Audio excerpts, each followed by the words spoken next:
ಓಂ ಶಾಂತಿ. ಮುರುಳಿ ದಿನಾಂಕ 11-4-2025. ಬಾಪ್ದಾದ ಮಧುಬನ.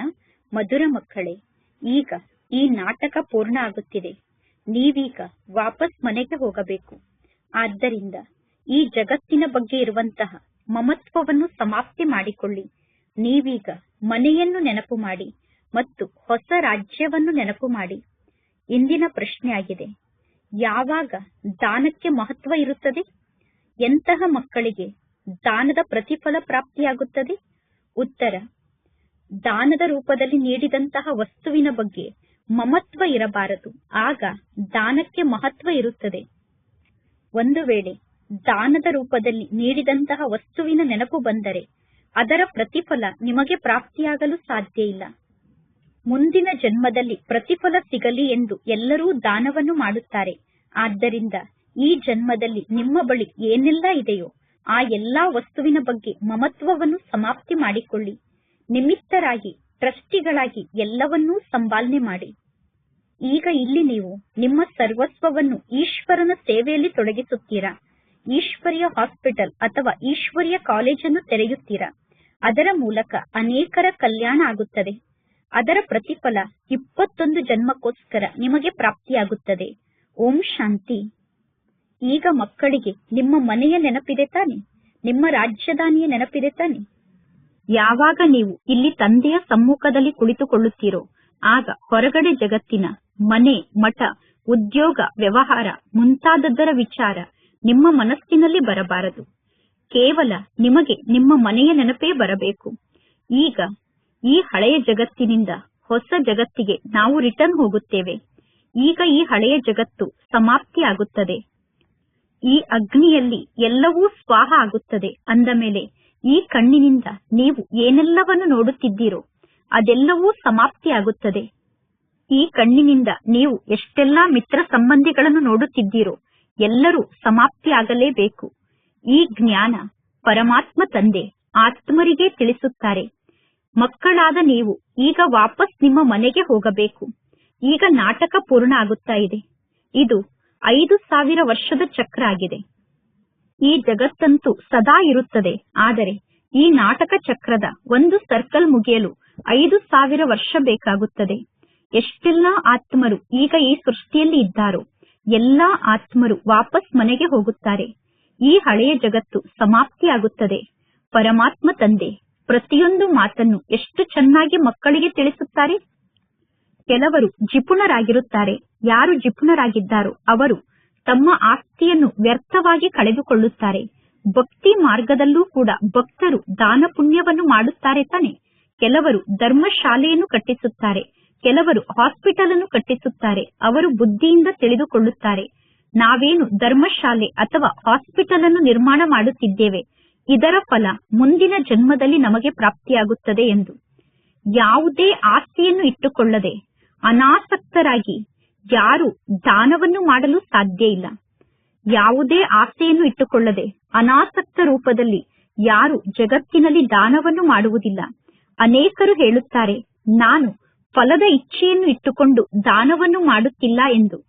ಆದರೆ ಆ ರೀತಿ ಆಗಲು ಸಾಧ್ಯ ಇಲ್ಲ. ಪ್ರತಿಯೊಬ್ಬರಿಗೂ ಅವರ ದಾನಕ್ಕೆ ಅವಶ್ಯವಾಗಿ ಫಲ ಪ್ರಾಪ್ತಿಯಾಗುತ್ತದೆ.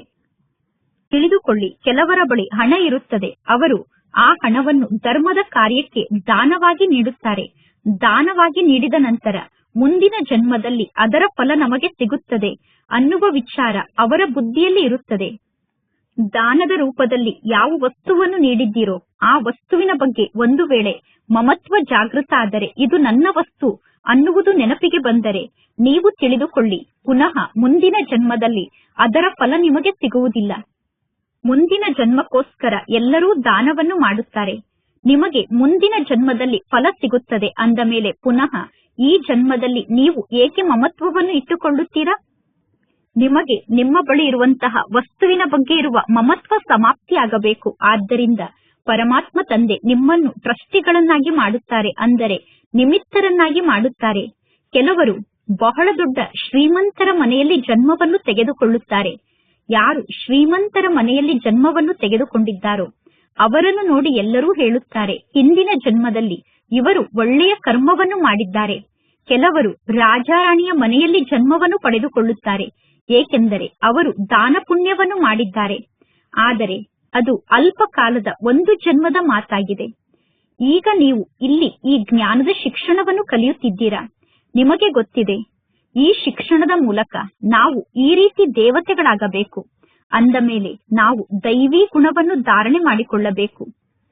ಈ ಜ್ಞಾನ ಮಾರ್ಗದಲ್ಲಿ ನೀವೇನು ಹಣವನ್ನು ದಾನ ಮಾಡುತ್ತೀರೋ ಆ ಹಣದ ಮೂಲಕ ಆತ್ಮಿಕ ವಿಶ್ವವಿದ್ಯಾಲಯ ಅಥವಾ ಆತ್ಮಿಕ ಹಾಸ್ಪಿಟಲ್ ಅನ್ನು ತೆರೆಯಲಾಗುತ್ತದೆ. ದಾನವನ್ನು ಮಾಡಿದ ನಂತರ ದಾನದ ರೂಪದಲ್ಲಿ ನೀಡಿದಂತಹ ವಸ್ತುವಿನ ಬಗ್ಗೆ ಮಮತ್ವ ಸಮಾಪ್ತಿಯಾಗಿ ಬಿಡಬೇಕು. ಏಕೆಂದರೆ ನಿಮಗೆ ಗೊತ್ತಿದೆ, ಭವಿಷ್ಯದ 21 ಜನ್ಮಕ್ಕೋಸ್ಕರ ನಾವು ಪರಮಾತ್ಮ ತಂದೆಯ ಮೂಲಕ ಪ್ರಾಪ್ತಿಯನ್ನು ಪಡೆದುಕೊಳ್ಳುತ್ತಿದ್ದೇವೆ. ಪರಮಾತ್ಮ ತಂದೆ ಮನೆ ಮುಂತಾದದ್ದನ್ನು ನಿರ್ಮಾಣ ಮಾಡಿಸುತ್ತಾರೆ. ಈ ಜಗತ್ತಿನಲ್ಲಿ ತಂದೆ ಏನು ಮನೆಯನ್ನು ನಿರ್ಮಾಣ ಮಾಡಿಸುತ್ತಾರೋ ಆ ಮನೆ ಕೂಡ ಶಾಶ್ವತ ಅಲ್ಲ. ಆ ಮನೆ ಕೂಡ ಸ್ವಲ್ಪ ಸಮಯಕ್ಕೋಸ್ಕರ ಟೆಂಪರರಿ ಆಗಿದೆ. ಇಲ್ಲದಿದ್ದರೆ ಇಷ್ಟೆಲ್ಲಾ ಮಕ್ಕಳು ಮಧುಬನಕ್ಕೆ ಬಂದಾಗ ಎಲ್ಲಿ ಉಳಿದುಕೊಳ್ಳಲು ಸಾಧ್ಯ? ಇಲ್ಲಿ ಎಲ್ಲರೂ ಶಿವತಂದೆಗೆ ಸರ್ವಸ್ವವನ್ನು ದಾನವಾಗಿ ನೀಡುತ್ತಾರೆ. ಮಾಲೀಕ ಆ ಒಬ್ಬ ಶಿವತಂದೆ ಆಗಿದ್ದಾರೆ. ಪರಮಾತ್ಮ ತಂದೆ ಬ್ರಹ್ಮನ ತನುವಿನಲ್ಲಿ ಕುಳಿತು ಮಕ್ಕಳಾದ ನಿಮ್ಮ ಮೂಲಕ ದಾನವನ್ನು ಮಾಡಿಸುತ್ತಾರೆ. ಶಿವತಂದೆ ರಾಜ್ಯವನ್ನು ಆಳುವುದಿಲ್ಲ. ಶಿವತಂದೆ ಸ್ವಯಂ ದಾತ ಆಗಿದ್ದಾರೆ. ಅಂದ ಮೇಲೆ ಪರಮಾತ್ಮ ಶಿವತಂದೆಗೆ ಯಾವ ವಸ್ತುವಿನಲ್ಲಿ ಮಮತ್ವ ಇರಲು ಸಾಧ್ಯ? ಈಗ ಪರಮಾತ್ಮ ತಂದೆ ಮಕ್ಕಳಿಗೆ ಶ್ರೀಮತವನ್ನು ನೀಡುತ್ತಾರೆ. ಸಾವು ಸಮ್ಮುಖದಲ್ಲಿ ನಿಂತಿದೆ ಎಂದು ತಂದೆ ತಿಳಿಸುತ್ತಾರೆ. ಮೊದಲು ಭಕ್ತಿ ಮಾರ್ಗದಲ್ಲಿ ನೀವು ಯಾರಿಗಾದರೂ ದಾನವನ್ನು ನೀಡಿದಾಗ ಅಲ್ಲಿ ಸಾವಿನ ಮಾತಿರಲಿಲ್ಲ. ಈಗ ಪರಮಾತ್ಮ ತಂದೆ ಬಂದಿದ್ದಾರೆ. ಅಂದ ಮೇಲೆ ಈ ಹಳೆಯ ಜಗತ್ತು ಸಮಾಪ್ತಿಯಾಗಲೇಬೇಕು. ಪರಮಾತ್ಮ ತಂದೆ ತಿಳಿಸುತ್ತಾರೆ, ನಾನೀಗ ಬಂದಿರುವುದೇ ಈ ಪತಿತ ಜಗತ್ತನ್ನು ಸಮಾಪ್ತಿ ಮಾಡುವುದಕ್ಕೋಸ್ಕರ. ಈ ರುದ್ರಜ್ಞಾನ ಯಜ್ಞದಲ್ಲಿ ಸಂಪೂರ್ಣ ಹಳೆಯ ಜಗತ್ತು ಸ್ವಾಹ ಆಗಲೇಬೇಕು. ನೀವೀಗ ಸ್ವಲ್ಪ ನಿಮ್ಮ ಭವಿಷ್ಯವನ್ನು ರೂಪಿಸಿಕೊಳ್ಳುತ್ತೀರಾ. ಆದ್ದರಿಂದ ಹೊಸ ಜಗತ್ತಿನಲ್ಲಿ ನಿಮಗೆ ಪ್ರಾಪ್ತಿ ಸಿಗುತ್ತದೆ. ಇಲ್ಲದಿದ್ದರೆ ಎಲ್ಲವೂ ಇಲ್ಲೇ ಸಮಾಪ್ತಿಯಾಗುತ್ತದೆ. ನಿಮ್ಮ ಸಂಪತ್ತನ್ನು ಯಾರೋ ಒಬ್ಬರು ನುಂಗಿ ಬಿಡುತ್ತಾರೆ. ಅಂದರೆ ಯಾರೋ ಒಬ್ಬರಿಗೆ ನಿಮ್ಮ ಸಂಪತ್ತು ಪ್ರಾಪ್ತಿಯಾಗುತ್ತದೆ. ವರ್ತಮಾನ ಸಮಯದಲ್ಲಿ ಮನುಷ್ಯರು ಸಾಲವನ್ನು ನೀಡುತ್ತಿರುತ್ತಾರೆ. ವಿನಾಶ ಆದರೆ ಎಲ್ಲವೂ ಸಮಾಪ್ತಿಯಾಗುತ್ತದೆ. ವಿನಾಶ ಆದಾಗ ಯಾರು ಯಾರಿಗೂ ಏನನ್ನೂ ನೀಡಲು ಸಾಧ್ಯ ಇಲ್ಲ. ಎಲ್ಲವೂ ಈ ಜಗತ್ತಿನಲ್ಲೇ ಉಳಿದುಕೊಳ್ಳುತ್ತದೆ. ಇಂದು ಬಹಳ ಚೆನ್ನಾಗಿದ್ದಾರೆ, ಅಂದರೆ ಇಂದು ಬಹಳಷ್ಟು ಶ್ರೀಮಂತರಾಗಿದ್ದಾರೆ. ನಾಳೆ ಇದ್ದಕ್ಕಿದ್ದಂತೆ ಅವರ ಜೀವನದಲ್ಲಿ ದಿವಾಳಿಯಾಗಿ ಬಿಡುತ್ತದೆ. ಅವರು ದಿವಾಳಿಯಾದರೆ ಯಾರಿಂದ ಸಾಲವನ್ನು ತೆಗೆದುಕೊಂಡಿದ್ದಾರೋ ಅವರಿಗೆ ಹಣವನ್ನು ಹೇಗೆ ನೀಡಲು ಸಾಧ್ಯ? ಯಾರಿಗೂ ರಿಟರ್ನ್ ಆಗಿ ಹಣ ಸಿಗಲು ಸಾಧ್ಯ ಇಲ್ಲ. ನೀವು ಯಾರಿಗೂ ಸಾಲದ ರೂಪದಲ್ಲಿ ಹಣವನ್ನು ಕೊಡುತ್ತೀರಾ, ಅವರು ನಿಮ್ಮ ಹಣವನ್ನು ತೆಗೆದುಕೊಂಡು ನಂತರ ಸತ್ತು ಹೋಗಿಬಿಟ್ಟರೆ ಯಾರು ನಿಮಗೆ ಹಣವನ್ನು ರಿಟರ್ನ್ ಆಗಿ ಕೊಡಲು ಸಾಧ್ಯ? ಅಂದ ಮೇಲೆ ಈಗ ಏನನ್ನು ಮಾಡಬೇಕು?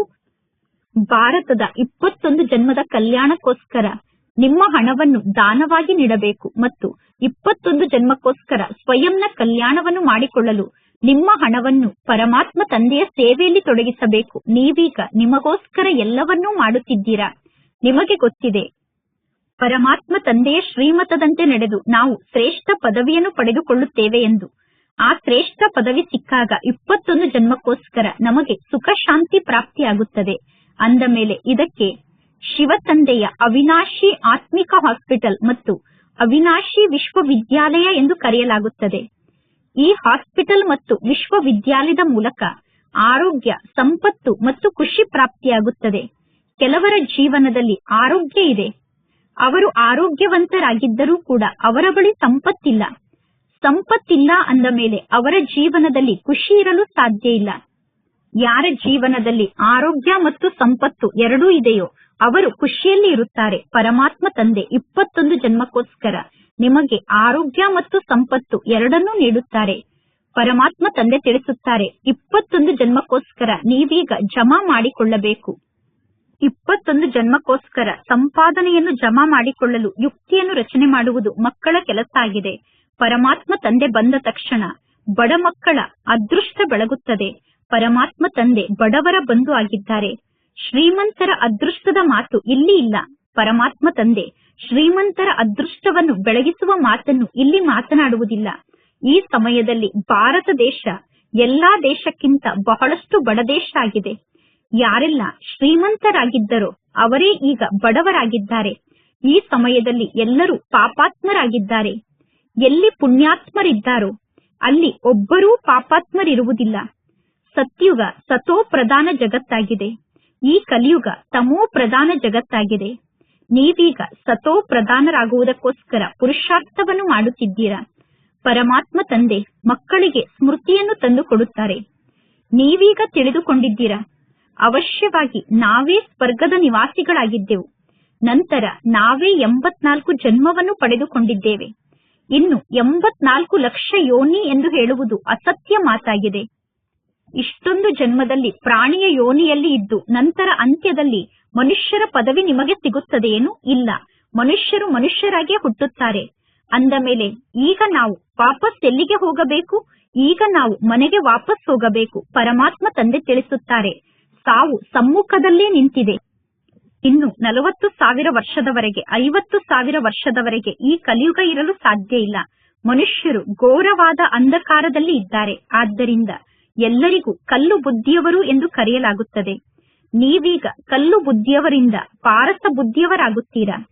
ಈ ಜ್ಞಾನದ ಮಾತನ್ನು ಯಾವ ಸನ್ಯಾಸಿಗಳು ಎಂದೂ ತಿಳಿಸಲು ಸಾಧ್ಯ ಇಲ್ಲ.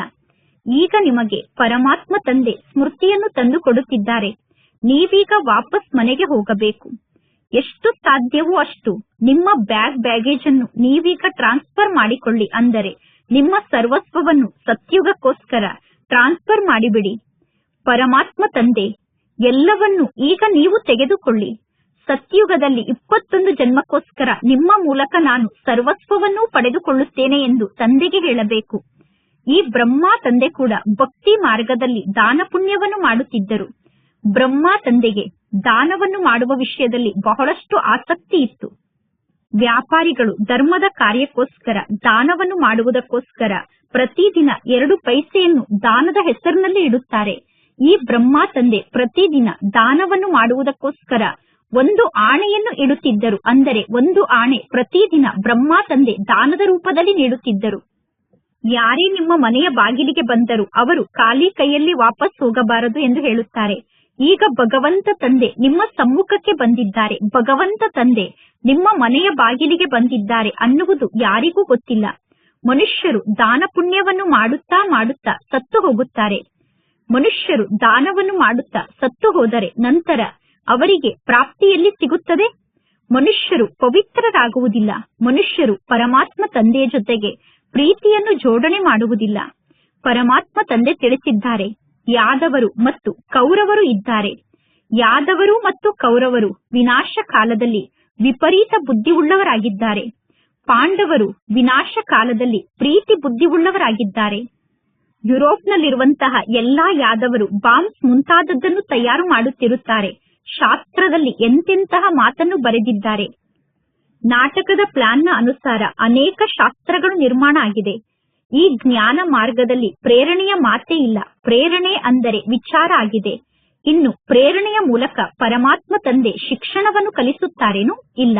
ಪರಮಾತ್ಮ ತಂದೆ ತಿಳಿಸುತ್ತಾರೆ, ಈ ಬ್ರಹ್ಮ ತಂದೆ ಕೂಡ ಒಬ್ಬ ವ್ಯಾಪಾರಿ ಆಗಿದ್ದರು. ಬ್ರಹ್ಮ ತಂದೆಗೆ ವ್ಯಾಪಾರದಲ್ಲಿ ಬಹಳಷ್ಟು ಒಳ್ಳೆಯ ಹೆಸರಿತ್ತು. ಬ್ರಹ್ಮ ತಂದೆಗೆ ಲೌಕಿಕದಲ್ಲಿ ಬಹಳ ಒಳ್ಳೆಯ ಹೆಸರಿತ್ತು. ಬ್ರಹ್ಮ ತಂದೆಗೆ ಲೌಕಿಕದಲ್ಲಿ ಎಲ್ಲರೂ ಬಹಳಷ್ಟು ಗೌರವವನ್ನು ನೀಡುತ್ತಿದ್ದರು. ನಂತರ ಪರಮಾತ್ಮ ತಂದೆ ಬ್ರಹ್ಮನ ತನುವಿನಲ್ಲಿ ಪ್ರವೇಶವನ್ನು ಮಾಡಿದರು. ಪರಮಾತ್ಮ ತಂದೆ ಬ್ರಹ್ಮನ ತನುವಿನಲ್ಲಿ ಪ್ರವೇಶವನ್ನು ಮಾಡಿದ ನಂತರ ಈ ಬ್ರಹ್ಮ ತಂದೆ ನಿಂದನೆಯನ್ನು ಮಾಡಿಸಿಕೊಳ್ಳಲು ಪ್ರಾರಂಭ ಮಾಡಿದರು. ಅಂದರೆ ಬ್ರಹ್ಮ ತಂದೆಯ ತನುವಿನಲ್ಲಿ ಶಿವ ತಂದೆ ಪ್ರವೇಶವನ್ನು ಮಾಡಿದ ನಂತರ ಎಲ್ಲರೂ ಬ್ರಹ್ಮ ತಂದೆಗೆ ನಿಂದನೆಯನ್ನು ಮಾಡಲು ಪ್ರಾರಂಭ ಮಾಡಿದರು. ಶಿವ ತಂದೆಯ ಬಗ್ಗೆ ಯಾರಿಗೂ ಗೊತ್ತಿಲ್ಲ ಮತ್ತು ಶಿವ ತಂದೆಗೆ ನಿಂದನೆಯನ್ನು ಮಾಡಲು ಸಾಧ್ಯ ಇಲ್ಲ. ಈ ಬ್ರಹ್ಮ ತಂದೆ ನಿಂದನೆಯನ್ನು ಮಾಡಿಸಿಕೊಳ್ಳುತ್ತಾರೆ. ನಾನು ಬೆಣ್ಣೆಯನ್ನು ತಿನ್ನಲಿಲ್ಲ ಎಂದು ಶ್ರೀಕೃಷ್ಣ ಹೇಳುತ್ತಿದ್ದ ಎಂದು ಶಾಸ್ತ್ರದಲ್ಲಿ ಹೇಳುತ್ತಾರೆ. ಇಲ್ಲಿ ಈ ಬ್ರಹ್ಮ ತಂದೆ ಹೇಳುತ್ತಾರೆ, ಎಲ್ಲಾ ಕಾರ್ಯ ಶಿವ ತಂದೆಯ ಕಾರ್ಯ ಆಗಿದೆ. ಇಲ್ಲಿ ನಾನು ಯಾವ ಕಾರ್ಯವನ್ನೂ ಮಾಡುವುದಿಲ್ಲ. ಶಿವ ತಂದೆ ಜಾದೂಗರಾಗಿದ್ದಾರೆ, ನಾನು ಜಾದೂಗರಲ್ಲ ಎಂದು ಬ್ರಹ್ಮ ತಂದೆ ಹೇಳುತ್ತಾರೆ. ಸುಮ್ಮನೆ ಎಲ್ಲರೂ ಈ ಬ್ರಹ್ಮ ತಂದೆಗೆ ನಿಂದನೆಯನ್ನು ಮಾಡುತ್ತಾರೆ. ಬ್ರಹ್ಮ ತಂದೆ ಕೇಳುತ್ತಾರೆ, ನಾನು ಯಾರನ್ನಾದರೂ ಓಡಿಸಿಕೊಂಡು ಹೋಗುತ್ತೇನೇನು? ನೀವು ಮನೆಯನ್ನು ಬಿಟ್ಟು ಓಡಿ ಬನ್ನಿ ಎಂದು ಬ್ರಹ್ಮ ತಂದೆ ಎಂದೂ ಯಾರಿಗೂ ಹೇಳುವುದಿಲ್ಲ. ಬ್ರಹ್ಮ ತಂದೆ ಲೌಕಿಕದಲ್ಲಿ ತಮ್ಮ ಮನೆಯಲ್ಲಿ ನಿವಾಸವನ್ನು ಮಾಡುತ್ತಿದ್ದರು.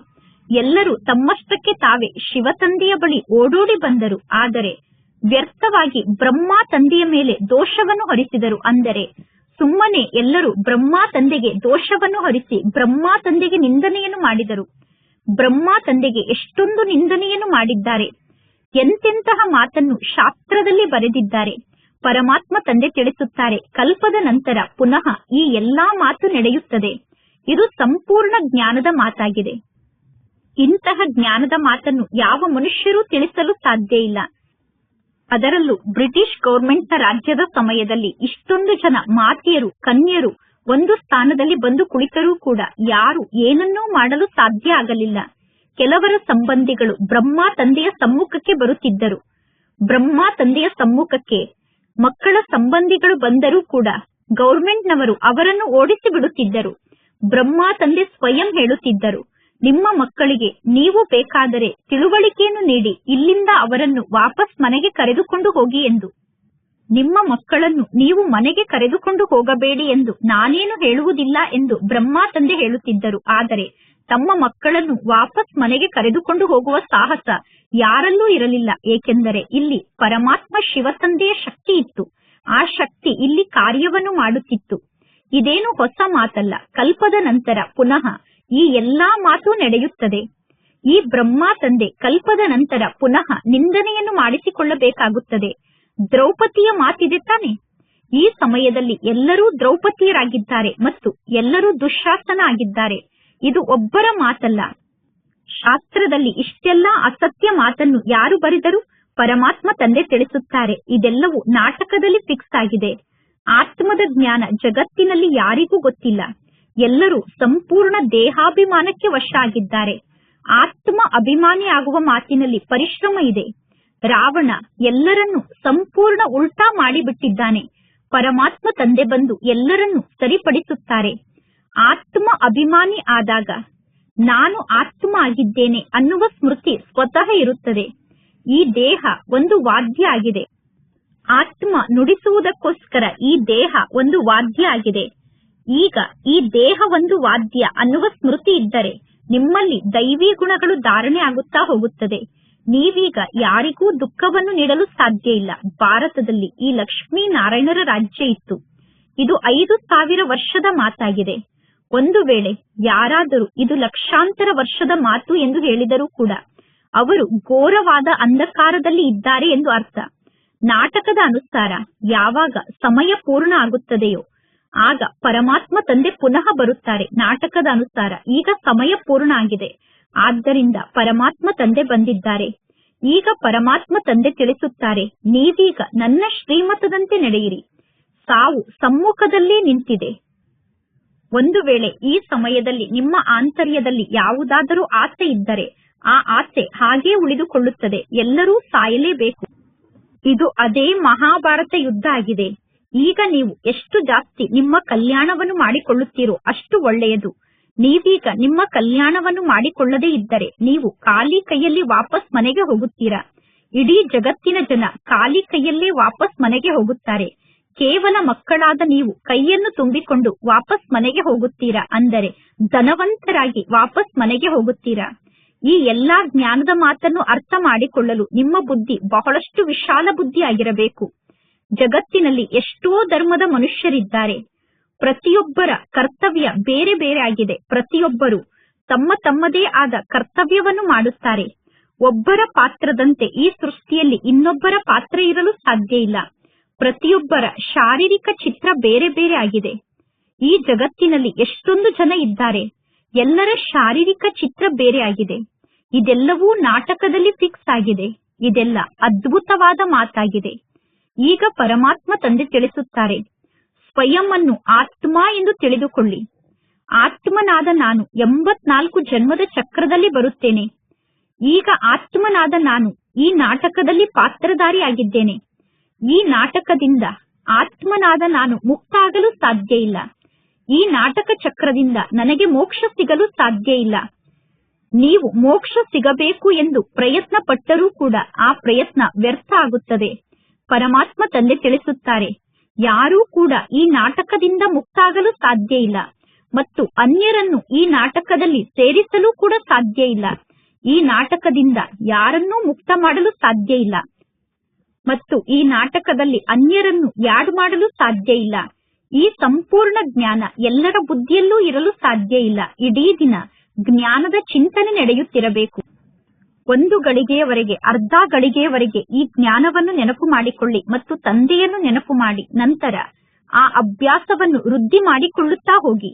8 ಗಂಟೆ ಬಲೆ ನೀವು ಸ್ಥೂಲ ಸೇವೆಯನ್ನು ಮಾಡಿ. ನಂತರ 8 ಗಂಟೆ ವಿಶ್ರಾಂತಿಯನ್ನು ತೆಗೆದುಕೊಳ್ಳಿ. ನಂತರ 8 ಗಂಟೆ ಈ ಆತ್ಮಿಕ ಗೌರ್ಮೆಂಟ್ನ ಸೇವೆಗೋಸ್ಕರ ಸಮಯವನ್ನು ನೀಡಿ. ನೀವೀಗ ಸ್ವಯಂನ ಸೇವೆಯನ್ನು ಮಾಡಿಕೊಳ್ಳುತ್ತೀರಾ. ಸ್ವಯಂನ ಸೇವೆಯನ್ನು ಮಾಡಿಕೊಳ್ಳುವುದೇ ಇಲ್ಲಿ ಮುಖ್ಯ ಮಾತಾಗಿದೆ. ನೆನಪಿನ ಯಾತ್ರೆಯಲ್ಲಿ ಸ್ಥಿತಾಗಿ ಇನ್ನು ಜ್ಞಾನದ ಮೂಲಕ ಶ್ರೇಷ್ಠ ಪದವಿಯನ್ನು ಪಡೆದುಕೊಳ್ಳಬೇಕು. ನೆನಪಿನ ಸಂಪೂರ್ಣ ಚಾರ್ಟ್ ಅನ್ನು ಇಡಿ. ನಿಮ್ಮ ನೆನಪಿನ ಸಂಪೂರ್ಣ ಚಾರ್ಟ್ ಅನ್ನು ಬರೆಯಿರಿ. ಜ್ಞಾನ ಅಂತೂ ಸಹಜ ಆಗಿದೆ. ಹೇಗೆ ಪರಮಾತ್ಮ ತಂದೆಯ ಬುದ್ಧಿಯಲ್ಲಿ ಇದೆ, ನಾನು ಈ ಮನುಷ್ಯ ಸೃಷ್ಟಿಗೆ ಬೀಜರೂಪ ಆಗಿದ್ದೇನೆ, ನನಗೆ ಈ ಸೃಷ್ಟಿಯ ಆದಿ ಮಧ್ಯ ಅಂತ್ಯದ ಬಗ್ಗೆ ಗೊತ್ತಿದೆ ಅನ್ನುವುದು ತಂದೆಯ ಬುದ್ಧಿಯಲ್ಲಿ ಇದೆ. ನಾವೀಗ ಆ ಪರಮಾತ್ಮ ತಂದೆಗೆ ಮಕ್ಕಳಾಗಿದ್ದೇವೆ. ಪರಮಾತ್ಮ ತಂದೆ ಈ ನಾಟಕ ಚಕ್ರ ಹೇಗೆ ತಿರುಗುತ್ತದೆ ಅನ್ನುವುದನ್ನು ಕೂಡ ನಮಗೆ ತಿಳಿಸಿದ್ದಾರೆ. ಆ ಲೌಕಿಕ ಜಗತ್ತಿನ ಸಂಪಾದನೆಗೋಸ್ಕರ 8 ಗಂಟೆ ಅಥವಾ 10 ಗಂಟೆ ಸಮಯವನ್ನು ನೀಡುತ್ತಾರೆ. ಒಳ್ಳೆಯದು. ಗ್ರಾಹಕರು ಚೆನ್ನಾಗಿ ಬಂದರೆ, ಅಂದರೆ ಒಳ್ಳೆಯ ಗಿರಾಕಿ ಬಂದರೆ, ರಾತ್ರಿಯ ಸಮಯದಲ್ಲೂ ಕೂಡ ಆಕಳಿಕೆ ಬರುವುದಿಲ್ಲ. ಆಕಳಿಕೆ ಬಂದರೆ ತಿಳಿದುಕೊಳ್ಳಲಾಗುತ್ತದೆ ಇವರು ಸುಸ್ತಾಗಿದ್ದಾರೆ ಎಂದು. ಆಕಳಿಕೆ ಬಂದಾಗ ಬುದ್ಧಿ ಆ ಕಡೆ ಈ ಕಡೆ ಅಲೆದಾಡುತ್ತಿರುತ್ತದೆ. ಅಂದರೆ ಬುದ್ಧಿ ಆ ಕಡೆ ಈ ಕಡೆ ಅಲೆದಾಡಿದಾಗ ಆಕಳಿಕೆ ಬರುತ್ತದೆ. ಸೆಂಟರ್ನಲ್ಲಿ ನೀವು ಬಹಳಷ್ಟು ಎಚ್ಚರಿಕೆಯಿಂದ ಇರಬೇಕು. ಯಾರೆಲ್ಲ ಮಕ್ಕಳು ಅನ್ಯರ ಚಿಂತನೆಯನ್ನು ಮಾಡುವುದಿಲ್ಲವೋ ಅವರು ತಮ್ಮ ಜ್ಞಾನದ ಶಿಕ್ಷಣದ ನಶೆಯಲ್ಲೇ ಸ್ಥಿತ ಆಗಿರುತ್ತಾರೆ. ಅವರು ಜ್ಞಾನದ ಶಿಕ್ಷಣದ ನಶೆಯ ಮೂಲಕ ಸದಾ ಸ್ವಯಂನ ಉನ್ನತಿಯನ್ನು ಮಾಡಿಕೊಳ್ಳುತ್ತಿರುತ್ತಾರೆ. ನೀವೀಗ ಅನ್ಯರ ಚಿಂತನೆಯನ್ನು ಮಾಡಿ ನಿಮ್ಮ ಪದವಿಯನ್ನು ಭ್ರಷ್ಟ ಮಾಡಿಕೊಳ್ಳಬಾರದು. ನೀವೀಗ ಕೆಟ್ಟದ್ದನ್ನು ಕೇಳಬಾರದು, ಕೆಟ್ಟದ್ದನ್ನು ನೋಡಬಾರದು. ಒಂದು ವೇಳೆ ಯಾರಾದರೂ ಒಳ್ಳೆಯ ಮಾತನ್ನು ಮಾತನಾಡದಿದ್ದರೆ, ಯಾರಾದರೂ ಕೆಟ್ಟ ಮಾತನ್ನು ಮಾತನಾಡಿದರೆ, ನೀವು ಒಂದು ಕಿವಿಯಿಂದ ಕೇಳಿ ಇನ್ನೊಂದು ಕಿವಿಯಿಂದ ಆ ಮಾತನ್ನು ತೆಗೆದು ಹಾಕಬೇಕು. ಸದಾ ಸ್ವಯಂವನ್ನು ನೋಡಿಕೊಳ್ಳಬೇಕು, ಎಂದು ಅನ್ಯರನ್ನು ನೋಡಬಾರದು. ನೀವೀಗ ಸ್ವಯಂನ ಶಿಕ್ಷಣವನ್ನು ಬಿಡಬಾರದು. ಅಂದರೆ ನೀವು ಸ್ವಯಂಗೋಸ್ಕರ ಶಿಕ್ಷಣವನ್ನು ಕಲಿಯುವುದನ್ನು ಬಿಡಬಾರದು. ಬಹಳಷ್ಟು ಮಕ್ಕಳು ಸುಮ್ಮನೆ ತಂದೆಯ ಜೊತೆಗೆ ಮುನಿಸಿಕೊಳ್ಳುತ್ತಾರೆ. ತಂದೆಯ ಜೊತೆಗೆ ಮುನಿಸಿಕೊಂಡು ಜ್ಞಾನದ ಶಿಕ್ಷಣವನ್ನು ಕಲಿಯಲು ಬರುವುದನ್ನೇ ಬಿಟ್ಟು ಬಿಡುತ್ತಾರೆ. ಕೆಲವು ದಿನಗಳ ನಂತರ ಪುನಃ ಅವರು ಪರಮಾತ್ಮ ತಂದೆಯ ಬಳಿ ಬರುತ್ತಾರೆ. ಇಲ್ಲಿಗೆ ಬರದೇ ಇದ್ದರೆ ನೀವು ಪುನಃ ಎಲ್ಲಿಗೆ ಹೋಗಲು ಸಾಧ್ಯ? ಶಾಲೆಯಂತೂ ಇದೊಂದೇ ಆಗಿದೆ ಎಂದು ನಿಮ್ಮ ಕಾಲಿಗೆ ನೀವೇ ಕೊಡಲಿ ಪೆಟ್ಟನ್ನು ಕೊಟ್ಟುಕೊಳ್ಳಬೇಡಿ. ನೀವೀಗ ಸದಾ ಸ್ವಯಂನ ಜ್ಞಾನದ ಶಿಕ್ಷಣದ ನಶೆಯಲ್ಲೇ ಸ್ಥಿತಾಗಿ ಮತ್ತು ಬಹಳಷ್ಟು ಖುಷಿಯಲ್ಲಿ ಇರಿ. ಭಗವಂತ ತಂದೆ ನಮಗೆ ಶಿಕ್ಷಣವನ್ನು ಕಲಿಸುತ್ತಿದ್ದಾರೆ ಅಂದ ಮೇಲೆ ನಮಗೆ ಇನ್ನೇನು ಬೇಕು? ಭಗವಂತ ತಂದೆ ನಮಗೆ ತಂದೆ ಆಗಿದ್ದಾರೆ, ಟೀಚರ್ ಆಗಿದ್ದಾರೆ, ಸದ್ಗುರು ಆಗಿದ್ದಾರೆ ಅಂದ ಮೇಲೆ ಆ ಪರಮಾತ್ಮ ತಂದೆಯ ಜೊತೆಗೆ ಯೋಗವನ್ನು ಜೋಡಣೆ ಮಾಡಲಾಗುತ್ತದೆ. ಪರಮಾತ್ಮ ತಂದೆ ಇಡೀ ಜಗತ್ತಿಗೆ ನಂಬರ್ 1 ಪ್ರಿಯತಮ ಆಗಿದ್ದಾರೆ. ಆ ಪರಮಾತ್ಮ ತಂದೆ ನಮ್ಮೆಲ್ಲರನ್ನೂ ನಂಬರ್ 1 ವಿಶ್ವಕ್ಕೆ ಮಾಲೀಕರನ್ನಾಗಿ ಮಾಡುತ್ತಾರೆ. ಪರಮಾತ್ಮ ತಂದೆ ತಿಳಿಸುತ್ತಾರೆ, ನಿಮ್ಮ ಆತ್ಮ ಈಗ ಬಹಳಷ್ಟು ಪತಿತ ಆಗಿದೆ. ಪತಿತ ಆತ್ಮರಾದ ನೀವು ಈಗ ಮೇಲೆ ಹಾರಲು ಸಾಧ್ಯ ಇಲ್ಲ. ಆತ್ಮದ ರೆಕ್ಕೆ ಈಗ ಕಟ್ಟಾಗಿದೆ. ರಾವಣ ಎಲ್ಲಾ ಆತ್ಮರ ರೆಕ್ಕೆಯನ್ನು ಕಟ್ ಮಾಡಿದ್ದಾನೆ. ಶಿವ ತಂದೆ ತಿಳಿಸುತ್ತಾರೆ, ನನ್ನನ್ನು ಬಿಟ್ಟು ಬೇರೆ ಯಾರು ಯಾರನ್ನೂ ಪಾವನ ಮಾಡಲು ಸಾಧ್ಯ ಇಲ್ಲ. ಎಲ್ಲಾ ಪಾತ್ರಧಾರಿಗಳು ಈ ಸಮಯದಲ್ಲಿ ಇಲ್ಲೇ ಇದ್ದಾರೆ. ಪಾತ್ರಧಾರಿಗಳ ಸಂಖ್ಯೆ ವೃದ್ಧಿಯಾಗುತ್ತಿರುತ್ತದೆ. ಆದರೆ ಯಾರೊಬ್ಬರು ಈಗಲೇ ವಾಪಸ್ ಮನೆಗೆ ಹೋಗಲು ಸಾಧ್ಯ ಇಲ್ಲ. ಒಳ್ಳೆಯದು. ಮಧುರಾತಿ ಮಧುರ ಅಗಲಿ ಹೋಗಿ ಮರಳಿ ಸಿಕ್ಕಿರುವ ಮಕ್ಕಳ ಪ್ರತಿ ಮಾತ್ಪಿತಾ ಬಾಪ್ ದಾದಾರವರ ನೆನಪು, ಪ್ರೀತಿ ಹಾಗೂ ಸುಪ್ರಭಾತ. ಆತ್ಮಿಕ ಮಕ್ಕಳಿಗೆ ಆತ್ಮಿಕ ತಂದೆಯ ನಮಸ್ತೆ. ಆತ್ಮಿಕ ತಂದೆಗೆ ಆತ್ಮಿಕ ಮಕ್ಕಳ ನೆನಪು, ಪ್ರೀತಿ ಹಾಗೂ ನಮಸ್ತೆ ನಮಸ್ತೆ ನಮಸ್ತೆ. ಧಾರಣೆಗೋಸ್ಕರ ಮುಖ್ಯ ಸಾರ. ಫಸ್ಟ್ ಪಾಯಿಂಟ್, ಸ್ವಯಂನ ಚಿಂತನೆಯ ನಶೆಯಲ್ಲಿ ಇರಬೇಕು ಮತ್ತು ಶಿಕ್ಷಣವನ್ನು ಕಲಿಯುವಂತಹ ನಶೆಯಲ್ಲಿ ಇರಬೇಕು. ಅನ್ಯರನ್ನು ನೋಡಬಾರದು. ಒಂದು ವೇಳೆ ಯಾರಾದರೂ ಒಳ್ಳೆಯ ಮಾತನ್ನು ಮಾತನಾಡದಿದ್ದರೆ, ಯಾರಾದರೂ ಕೆಟ್ಟ ಮಾತನ್ನು ಮಾತನಾಡಿದರೆ ಆ ಮಾತನ್ನು ಒಂದು ಕಿವಿಯಿಂದ ಕೇಳಿ ಇನ್ನೊಂದು ಕಿವಿಯಿಂದ ಬಿಟ್ಟು ಬಿಡಬೇಕು ಎಂದು ಪರಮಾತ್ಮ ತಂದೆಯ ಜೊತೆಗೆ ಮುನಿಸಿಕೊಂಡು ಜ್ಞಾನದ ಶಿಕ್ಷಣವನ್ನು ಕಲಿಯುವುದನ್ನು ಬಿಡಬಾರದು. ಸೆಕೆಂಡ್ ಪಾಯಿಂಟ್, ಬದುಕಿರುವಾಗಲೇ ಸರ್ವಸ್ವವನ್ನು ದಾನವಾಗಿ ನೀಡಿ ಎಲ್ಲಾ ವಸ್ತುವಿನ ಬಗ್ಗೆ ಇರುವ ಮಮತ್ವವನ್ನು ಸಮಾಪ್ತಿ ಮಾಡಿಕೊಳ್ಳಬೇಕು. ನಿಮ್ಮ ಸರ್ವಸ್ವವನ್ನು ಪರಮಾತ್ಮ ತಂದೆಯ ಹೆಸರಿಗೆ ವಿಲ್ ಮಾಡಿ ಟ್ರಸ್ಟಿಗಳಾಗಿ ಹಗುರರಾಗಿ ಇರಬೇಕು. ಆತ್ಮ ಅಭಿಮಾನಿಯಾಗಿ ಸರ್ವ ದೈವಿ ಗುಣವನ್ನು ಧಾರಣೆ ಮಾಡಿಕೊಳ್ಳಬೇಕು. ಇಂದಿನ ವರದಾನ ಆಗಿದೆ. ಭಿನ್ನತೆಯನ್ನು ಸಮಾಪ್ತಿ ಮಾಡಿಕೊಂಡು ಏಕತೆಯನ್ನು ತರುವಂತಹ ಸತ್ಯ ಸೇವಾದಾರಿಗಳಾಗಿ. ಬ್ರಾಹ್ಮಣ ಪರಿವಾರದ ವಿಶೇಷತೆ ಅಂದರೆ ಅನೇಕರಿದ್ದರೂ ಕೂಡ ಎಲ್ಲರೂ ಒಂದಾಗಿ ಇರುವುದೇ ಬ್ರಾಹ್ಮಣ ಪರಿವಾರದ ವಿಶೇಷತೆಯಾಗಿದೆ. ನಿಮ್ಮ ಏಕತೆಯ ಮೂಲಕ ಇಡೀ ವಿಶ್ವದಲ್ಲಿ ಒಂದು ಧರ್ಮ, ಒಂದು ರಾಜ್ಯದ ಸ್ಥಾಪನೆ ಆಗುತ್ತದೆ. ಆದ್ದರಿಂದ ವಿಶೇಷವಾಗಿ ಗಮನವನ್ನು ನೀಡಿ ಭಿನ್ನತೆಯನ್ನು ಸಮಾಪ್ತಿ ಮಾಡಿಕೊಳ್ಳಿ ಮತ್ತು ಏಕತೆಯನ್ನು ಧಾರಣೆ ಮಾಡಿಕೊಳ್ಳಿ. ಏಕತೆಯನ್ನು ತನ್ನಿ, ಆಗ ನಿಮಗೆ ಸತ್ಯ ಸೇವಾದಾರಿಗಳು ಎಂದು ಕರೆಯಲಾಗುತ್ತದೆ. ಸೇವಾದಾರಿಗಳು ಸ್ವಯಂಗೋಸ್ಕರ ಬದುಕುವುದಿಲ್ಲ, ಸೇವಾದಾರಿಗಳು ಸೇವೆಗೋಸ್ಕರ ಬದುಕಿರುತ್ತಾರೆ. ಸೇವಾದಾರಿಗಳು ಸ್ವಯಂನ ಸರ್ವಸ್ವವನ್ನು ಸೇವೆಗೋಸ್ಕರ ತ್ಯಾಗ ಮಾಡುತ್ತಾರೆ. ಹೇಗೆ ಸಾಕಾರದಲ್ಲಿ ಬ್ರಹ್ಮ ತಂದೆ ಸೇವೆಗೋಸ್ಕರ ತಮ್ಮ ಮೂಳೆ ಮೂಳೆಯನ್ನು ಸ್ವಾಹ ಮಾಡಿದರು, ಅದೇ ರೀತಿ ನೀವೀಗ ಪ್ರತಿಯೊಂದು ಕರ್ಮೇಂದ್ರಿಯದ ಮೂಲಕ ಸೇವೆಯನ್ನು ಮಾಡಬೇಕು. ಅಂದರೆ ನಿಮ್ಮ ಪ್ರತಿಯೊಂದು ಕರ್ಮೇಂದ್ರಿಯದ ಮೂಲಕ ಸೇವೆ ನಡೆಯುತ್ತಿರಬೇಕು. ಇಂದಿನ ಸ್ಲೋಗನ್ ಆಗಿದೆ, ಪರಮಾತ್ಮ ತಂದೆಯ ಪ್ರೀತಿಯಲ್ಲಿ ಸಮಾವೇಶ ಆಗಿ, ಆಗ ದುಃಖದ ಜಗತ್ತು ಮರೆತು ಹೋಗುತ್ತದೆ. ಇಂದಿನ ಅವ್ಯಕ್ತ ಸೂಚನೆಯಾಗಿದೆ, ಕಂಬೈನ್ ರೂಪದ ಸ್ಮೃತಿಯ ಮೂಲಕ ಸದಾ ವಿಜಯಿಗಳಾಗಿ. ಸದಾ ಸ್ಮೃತಿಯಲ್ಲಿ ಇಟ್ಟುಕೊಳ್ಳಿ, ನಾನು ಕಂಬೈನ್ಡ್ ಆಗಿದ್ದೆ, ಈಗಲೂ ಕಂಬೈನ್ಡ್ ಆಗಿದ್ದೇನೆ ಮತ್ತು ಸದಾ ಕಂಬೈನ್ಡ್ ಆಗಿ ಇರುತ್ತೇನೆ. ಅಂದರೆ ನಾನು ಪರಮಾತ್ಮ ತಂದೆಯ ಜೊತೆಗೆ ಕಂಬೈನ್ಡ್ ಆಗಿದ್ದೆ, ಈಗಲೂ ಕಂಬೈನ್ಡ್ ಆಗಿದ್ದೇನೆ ಮತ್ತು ಸದಾ ಕಂಬೈನ್ಡ್ ಆಗಿ ಇರುತ್ತೇನೆ.